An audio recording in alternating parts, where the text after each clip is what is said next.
Hello everyone, I'm Joey Sugarmuck, and here we are again with a 2020 to 2021 winter weather forecast, doing it a bit later this year, but here we go. So again, first thing we look at, there are so many indicators, but the biggest indicator is the Pacific Ocean, a big driver in our weather. Now, you usually have a La Nina, which is the cooling of the waters off the Pacific Ocean, which is what we have here, as you see this big blob of blue, that's cooling of the waters off the Pacific Ocean. So this is a La Nina winter.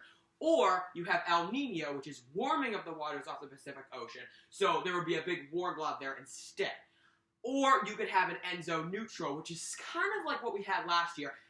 This year, it's a clear signal that we have a La Nina. So La Nina patterns are going to vary depending on the strength, depending on the positioning, all of that. This year, we have more of a central to easterly based La Nina, moderate to strong as well. Typically, for a cold and snowy winter, you want a weaker La Nina right in the center of the Pacific. So, as we see here, this is the whole equatorial view. We have us in the northeast here, and then again, this is the big blob here. And since at its base, very more, again, central to easterly, you're going to get either a trough or a ridge in the United States, again, depending on where it goes. And this big blob of blue will send a lot of cool air up into the atmosphere and help shape where the jet stream is going to set up during the winter months. And again, positioning is key, but with it being more on the easterly side, that has a habit of creating more of a trough in the west as well as Alaska than more of a ridge down in the east, which would send more mild and less stormy, not necessarily less stormy, but a mild pattern our way with above average temperatures. Another big indicator is the polar vortex. So, as mentioned last year, probably the second biggest indicator in our winter, the polar vortex. What that is, think of it as this big bowl of really cold air way up in the atmosphere in the stratosphere. Polar vortex, as said, when it's strong, you can think of it as a strong boundary at the poles, sucking up all the cold air and keeping it up north in Canada and in the Arctic. When it's weak, as you see, the complete opposite. You see this big swirly line indicating a weaker jet stream, allowing the cold air to plunge down and give us much colder and increasing the chances for bigger coastal storms. And then again, a strong polar vortex will mean milder temperatures, not necessarily a less stormy pattern, but it has the habit of having storms go on the inside, so you get more of these mixed type events. This year, to start off, we have a strong polar vortex. But, as we have seen, we're starting to see the polar vortex wobble a bit. And that's normal. It's very rare for it to stay in the same spot the whole winter. But sometimes it means more than others. So, again, the 5 layers of the atmosphere. We have the troposphere, stratosphere, mesosphere, thermosphere, exosphere. The 2 layers that really matter for weather anyway, troposphere and stratosphere. So again, polar vortex, the wind, the cold, that's up in the stratosphere. And almost always, what happens in the stratosphere, the opposite is happening in the troposphere. And the troposphere is where we live. So, if it's cold in the stratosphere, it's warm in the troposphere. If it's warm in the stratosphere, it's cold in the troposphere. So, a very common theme for the polar vortex is a stratospheric warming event. So, as the definition shows, that would create more of warming in the stratosphere. And again, the stratosphere, where the polar vortex is, allowing heat to get into the Arctic, that is a habit of dislodging the vortex, which would send cold down our way. We did not see any of that last year. The polar vortex was record strong, which was a big reason on why we had such a dud winter. Now, this is a little bit flaky, but as we head into December, the confidence is, again, rather low, but there is a chance that we will see a stratospheric warming event. And on the flip side, if you see in the west here, this is kind of a weaker trough, but the biggest trough is over in the eastern U.S. where we live. So that would favor, of course, wintry conditions, colder and perhaps stormier as well. But another place where the opposite happens is Alaska. And we think of a ridge as an area of high atmospheric pressure. So when you're under a ridge, very, very likely you see above average temperatures. So warmer than normal, not necessarily warm since we're entering the heart of winter, but warm compared to normal.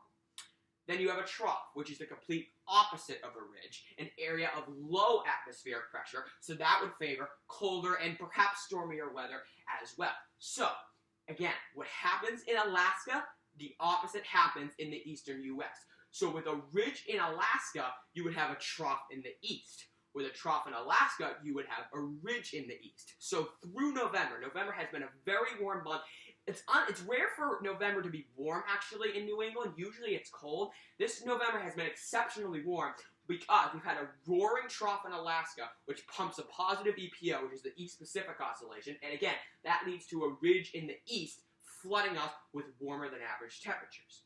However, we're starting to see the pattern change at least a little bit. It's a long-term process, and it's what we need to look at is for large scale. So it's like only one factor changing, or are a lot of the factors changing? But right now, they're starting to see a ridge form in the west. A ridge in the west. Now, sometimes that means nothing. Sometimes a ridge in the west leads to a trough in the east. In fact, most of the time. But if that ridge lifts northward, it gets into the Arctic, that is the second part to weakening the polar vortex. Because again, if you get warm into the Arctic, the cold gets dislodged, the poles, and it plunges down. That is what looks to be happening right now, and we're seeing that on model projections as well. So, that is one side. Another factor that we look at is the QBO, Quennial Biennial Oscillation. That is in the stratosphere as well. It's the wind. So it's either going easterly or westerly. And if we go back in history and all of that, when you have an easterly QBO, it favors colder winters. Again, this is for the eastern U.S. Colder winters with what we call high latitude blocking. And high latitude blocking, again, happens in the Arctic. When you have a strong polar vortex, it's the complete opposite of high latitude blocking. So as I said, when heat gets into the Arctic, that is the block. But when you have a strong polar vortex, that keeps the heat out of the Arctic, so therefore there's nothing to work with, so there's no blocking. So when you have an easterly QBO, the usual correlation is you get more colder winters with high latitude blocking. Westerly QBO is the opposite, warmer winters with a lack of high latitude blocking. As we see here, the QBO looks like it might be in the easterly phase, but then skewing back towards the westerly phase. But again, this is just a model. It's not 100% accurate. It's just showing that it's kind of flipping back and forth. But it would be better, at least for a snowy winter, if you had a more easterly QBO. We're not seeing a dominant easterly QBO right now. Again, flipping back and forth. So the biggest theme here is really anything can happen. The global indicators are favoring more of a mild winter. But again, as I'm making this, there is the chance. You know, we saw this last year, actually. A lot of the main indicators actually went for a warm winter, but there were some wild cards that made us go the other way, and we did pay the price for it. Kind of the opposite this year. A lot of the main indicators are for a mild winter, but we're starting to see some wild cards. Again, such as the changing of the pattern of day, signs of a perhaps weakening polar vortex, perhaps a ridge heading into the Arctic. Again, it's not locked in, but if that happens, we definitely could see a more wintry pattern. Another thing to look out for, so and this is the December outlook. La Niñas almost always favor a more front-loaded winter. You get a lot of your cold and snow in December and early January. It has a habit of backing off in the second half. El Niño is the opposite. It takes its time. You usually have a milder December, maybe even earlier January, and then it really gets going in the second half. So, since we are in a La Niña year, it would favor a more wintry December, and I am heading towards that route here. So, for December, as I was saying, we're starting to see a change in the pattern from warm to cold. So, that being said, there are going to be some storms, some cold routes in the first half of December, but I think it's really going to get going in the second half because as that ridge gets into the Arctic, it's going to take some time, but once it creates that high latitude blocking, it's going to slow down the track of storms and make them form down by the Gulf and shoot up the eastern seaboard, favoring more coastal storms. So, this is more of a second half event, but I think cold and stormy conditions will dominate December, especially in the second half. Slightly below average temperatures. I think the temperatures won't mean that much, but snowfall will certainly be above average. January, a very, very tough month to predict. A lot of conflicting signals, but I'm going to follow usually the La Niña guidelines and the way it looks right now. I'm going to go with a cold and stormy start to January. That pattern that's starting to shape up, that's going to favor more of a cold and stormy start to January. However, I do think it will back off in the second half. This pattern, we still don't know if the pattern is going to be, again, larger scale, meaning all of the big global factors change, so therefore it lasts longer. It's still, again, a little bit up in the air right now. But assuming that it's not a total large-scale change, it would be hard to keep that pattern for that long. So therefore, I'm going to go with the wintry conditions backing off in the second half, but I do think the first half of January should be pretty active and more on the colder side. So above average temperatures overall. I think the second half will be pretty warm, and the snowfall should be slightly below average, but again, a lot of that, in fact, maybe all of that, coming in the first half. February, like we think, for whatever reason, it's been a tradition here in New England. February has always been a spring month. It's always been, I shouldn't say always, but it's very likely to be really warm. We see a lot of warm Februarys for some odd reason, and I do think that theme is going to continue this year. I think February will be very, very mild. I still am expecting that active pattern. I think the active pattern will continue for a while. We might have a mid-January thaw, which means milder conditions and not much precipitation either. But February, I think there will be the active pattern. However, because I do expect it to be very warm, I am going to go with mostly a rain situation for any storms that we do get. I think we will see a strengthening polar vortex as we head through January after it gets kind of thrown off a little bit in December, and therefore that will make a lot of the storms go inside, and it'll be really hard to get those big undulations around, which will force cold air. So, I do think it will be slightly colder to end, but well below average snowfall. I think we'll be pretty below the average. And again, maybe colder the end, and then leads into March, the toughest winter month to predict. March, you never know what's going to happen in New England. March can be the biggest wintry month of the season. You could get nor'easter after nor'easter, or it could be a total spring month, and it really varies depending on the season.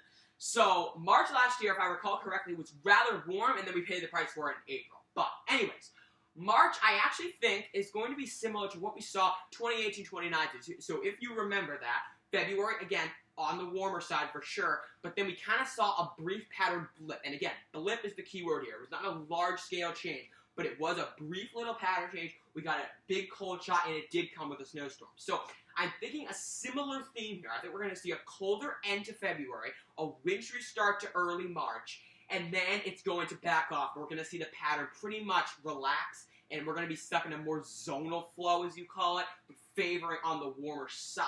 So again, brief winter spell. Again, this is an estimation, but I'm going to go with the first 10 days for now.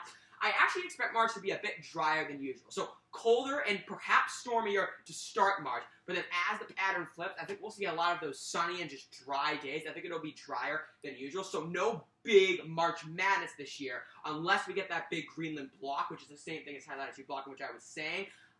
So far, I don't expect that to happen, but again, it's really hard to predict that far out. But so far, I'm going to go with a rather dud March. I think spring weather, as I said, it's going to start around mid-month. So pretty much the opposite of December. A more colder start, but then a mild finish.